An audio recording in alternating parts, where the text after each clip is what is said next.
Bonjour et bienvenue à l'épisode 8 de cette série sur la linguistique pour l'enseignement et l'apprentissage des langues. Cet épisode est consacré à l'observation des usages langagiers. Voici la structure de l'épisode. Tout d'abord, nous allons regarder comment observer des mots à usage multiple dans un corpus, comment observer de nouvelles combinaisons de mots connus. Je vais vous donner aussi quelques conseils généraux pour l'observation de l'usage langagier et nous allons aussi voir ensemble quelques exemples de matériel pédagogique fondés sur l'analyse de corpus. Observer l'usage langagier. Bien évidemment, le langage est partout. Dans les manuels, bien sûr, dans des films, des vidéos, des podcasts, des réseaux sociaux, d'autres pages d'Internet, dans le pays où la langue est parlée, dans la littérature, dans les journaux, etc., etc., etc.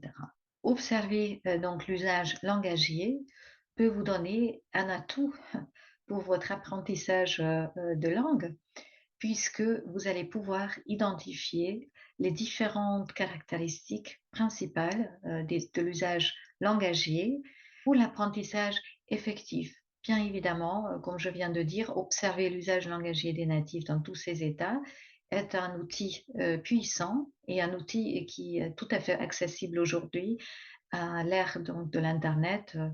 Il est très facile de se procurer de différents types de manifestations langagières. Vous pouvez aussi collecter des exemples avec des mots fréquents. Cela est extrêmement utile parce que ça vous permettra aussi d'identifier les mots qui sont vraiment très importants pour votre apprentissage dès le début. Bien sûr, les mots qui ont beaucoup d'usages ont aussi beaucoup de sortes d'usages. Cela veut dire que un mot comme bien, l'exemple que nous allons reprendre dans un instant, auront plusieurs significations, plusieurs sens. Et comme vous avez peut-être aussi constaté dans votre apprentissage, quelquefois la difficulté quand vous lisez un texte, quand vous écoutez quelqu'un, n'est pas que vous ne compreniez pas les mots que la personne dit, mais qu'une certaine constellation, une certaine configuration de mots vous échappe. Avant de continuer, arrêtons-nous un instant et réfléchissez comment on utilise dans le français, dans la langue française, le mot bien. Essayez de noter des exemples et essayez de trouver aussi des schémas d'usage. Si vous souhaitez faire cet exercice, arrêtez la vidéo maintenant. J'ai fait cet exercice moi-même avec Sketch Engine, donc avec un software d'analyse de corpus, où vous voyez donc les adjectifs qui sont modifiés par bien et aussi des verbes qui sont modifiés par le mot bien. Bien sûr, un bien immobilier, bon, ici, c'est un peu les limites de l'outil de corpus car bien est un nom ici et non pas un adjectif. Bien meilleur, bien différent, bien réel, bien présent, bien pressé, bien chaud. Les verbes être bien, a bien, aime bien, va bien, vaut bien, veut bien, faut bien, fait bien, bien connu, etc. Dans le corpus de France, de FR Tintin 17, vous avez plus d'un million d'occurrences de cette combinaison de mots, donc être plus bien. Il est intéressant de voir l'utilisation de ces mots dans des phrases.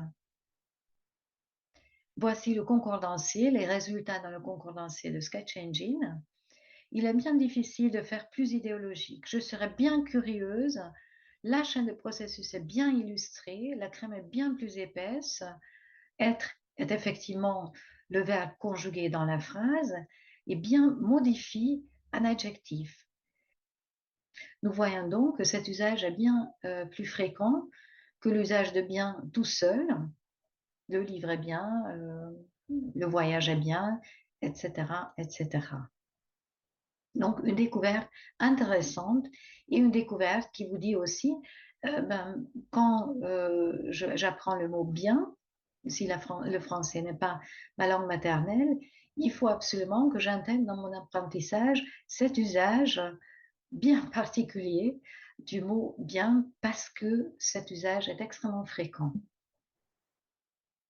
Je vous ai rédigé aussi un petit document avec les schémas typiques. Donc, X est bien adjectif ou participe, bien difficile, bien curieuse, bien illustrée, bien adaptée. Il y a 3 sous-groupes. X est bien illustré, donc bien exprime l'opinion positive du locuteur. C'est bien difficile, bien intensifie l'adjectif. C'est bien vert, bien sert à confirmer, à renforcer un constat. Donc, 3 usages, la même structure, mais 3 sens légèrement différents, 3 champs sémantiques légèrement différents. X est bien, comment était le film bien, la présentation est très bien. Et vous voyez que quand même, la plupart des phrases que nous venons d'étudier contient le schéma X est bien plus adjectif ou participe. Une troisième tâche rapide, aimer et bien. Comment utilise-t-on ces 2 mots dans une phrase? Collecter des exemples, chercher des schémas d'usage. Vous voyez ici les 3 exemples. J'aime bien plus non, j'aime bien le rugby, cette photo, les oiseaux. J'aime bien plus verbe, j'aime bien avoir un tel budget. J'aime bien regarder le foot le soir. Et j'aime bien que, j'aime bien quand. Donc il y a 3 structures grammaticales. Vous vous souvenez encore de notre épisode sur la relation entre grammaire et lexique. Encore une fois, une preuve que ces 2 aspects ne se séparent pas si nous voulons présenter la langue de façon juste. Que pouvons-nous donc faire en tant qu'apprenants si nous souhaitons explorer ces différentes unités multilexicales, ces différentes structures grammaticales? En utilisant des corpus, nous voyons certains patrons émerger. Et que faire en tant qu'apprenant ou en tant qu'enseignant? Nous n'avons pas forcément accès à des grands corpus, bien qu'il en existe aussi des corpus gratuits pour le français et aussi pour d'autres langues. Comment pourrons-nous maximiser l'effet, l'efficacité de notre apprentissage en sachant qu'il existe des unités multilexicales, que la grammaire et le lexique ne se séparent pas, qu'il y a des différences par registre, que nous avons aussi du langage interactionnel transactionnel. Bref, les résultats de la linguistique de corpus, comment s'appliquent-ils dans l'apprentissage? Vous pouvez, dans des textes, bien évidemment, marquer les expressions utiles. Ici, je vous ai listé 3 phrases. Vous pouvez bien évidemment apprendre aussi toute cette phrase par cœur et le disséquer après parce que vous avez plusieurs unités multilexicales. My sincere apologies for. Vous voyez aussi que apologies va avec l'adjectif sincere. Vous voyez aussi la préposition no for et vous voyez aussi delay in qui est suivi par le ing form et replying to. Vous avez plusieurs structures, plusieurs schémas typiques grammaticaux et lexicaux, tout cela dans une phrase relativement courte. I fell behind on my emails due to marking deadlines.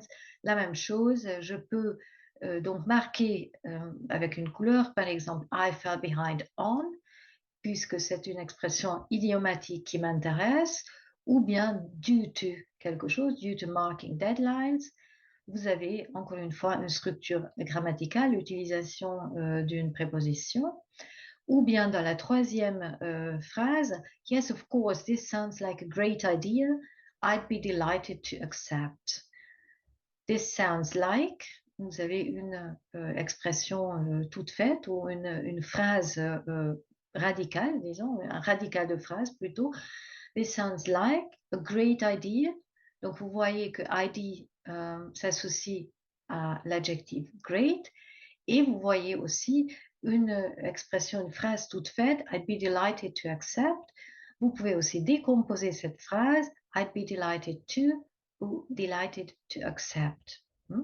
Donc vous voyez ici des utilisations, de certaines unités multilexicales dans leur environnement naturel, dans des phrases qui ont été véritablement utilisées, produites par des natifs.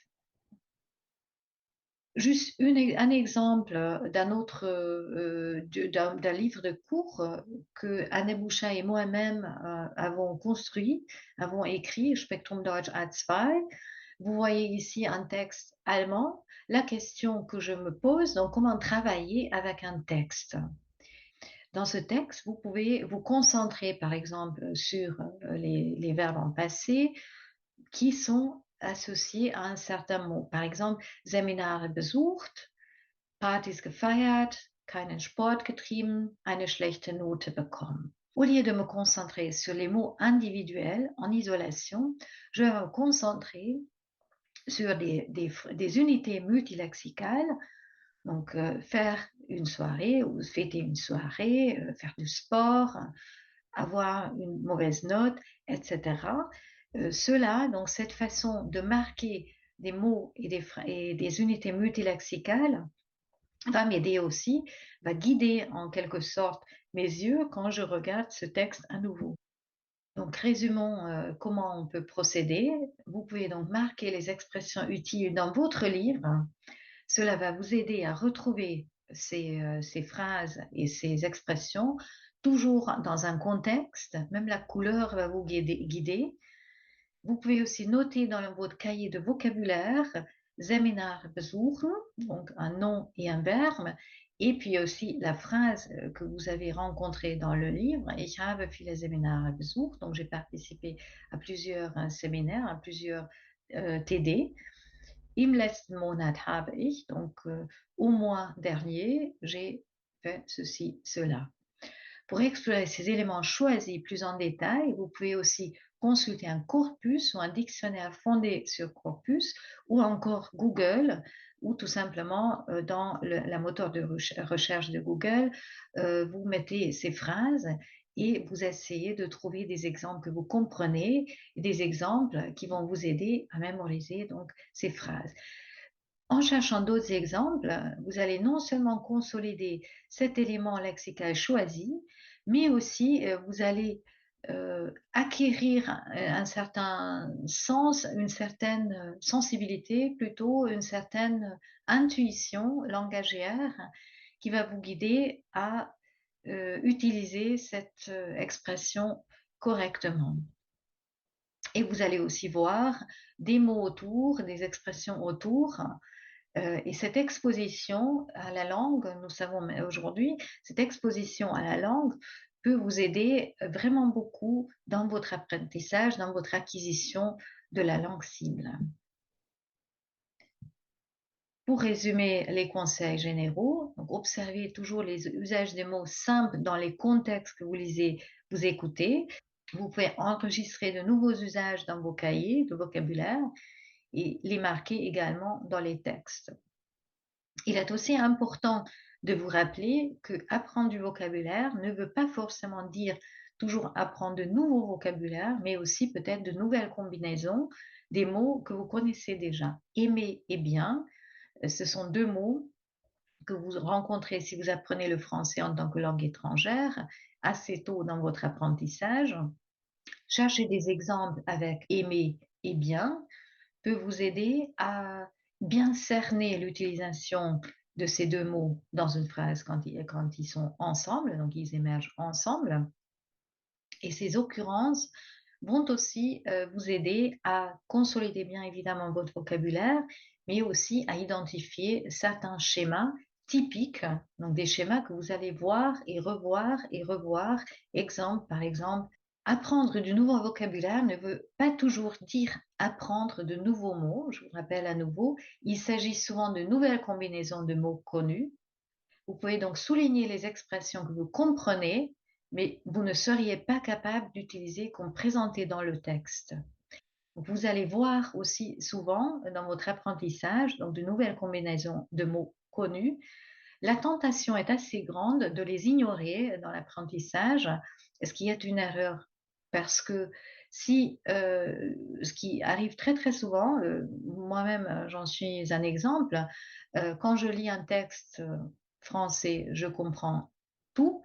Par contre, s'il fallait rendre ce texte, s'il fallait, donc réciter ce texte mot à mot, je ferais probablement des erreurs où je ne saurais pas forcément, quel nom va avec quel verbe va avec quel nom, quel adjectif avec quel nom, et cetera. Donc probablement, je ferais des erreurs, alors que le vocabulaire, qui m'a été présenté dans le texte n'était pas forcément très complexe.